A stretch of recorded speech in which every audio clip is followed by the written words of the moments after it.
আসসালামু আলাইকুম। দেখতে পেতেছেন আল্লাহর রহমতে ডুবে যাওয়া কাঙ্ক্ষিত বালগেট জাহাজটি মরিচাকান্দের থেকে উড়ায় নিয়ে আসার সময় মালিকের ড্রগের সামনে আনার পর হঠাৎ করে আবার ডুবে যায়। আপনার মাঝে দেখতে পেতেছেন প্রায়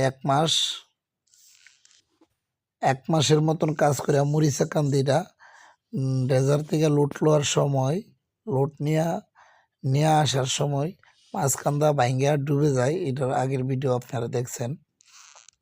তারপর আমরা অনেক কষ্ট করার পর ড্রাম দিয়া আর দুইটা জাহাজের মাধ্যমে এটা জায়গায় আনছিলাম ঢাকা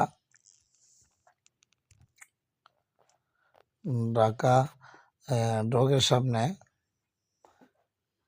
তো দেখতে পেতেছেন কাঙ্ক্ষিত যে জাহাজটি প্রায় 12-13 দিন এভাবে বাসায় ছিল, কোনো সমস্যা হয় নাই।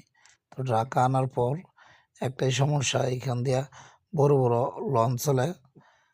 এটি হচ্ছে পুস্তকলা ব্রিজের একটু ভারী।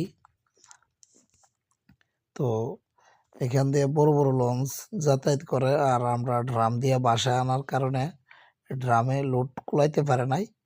তো এটা কিন্তু আস্তে আস্তে ডুবে যাইতেছে, আপনারা দেখতে পেতেছেন। কারণ ড্রাম তো হাওয়ার মাধ্যমে এটা সাথে যখন বড় বড় জাকি খায় লঞ্চের মাধ্যমে, তখন এটা ধরে রাখতে পারে না। তো দেখতে পেতেছেন কিভাবে তলায় যাইতেছে। তো আমাদের খুবই কষ্ট লাগছে।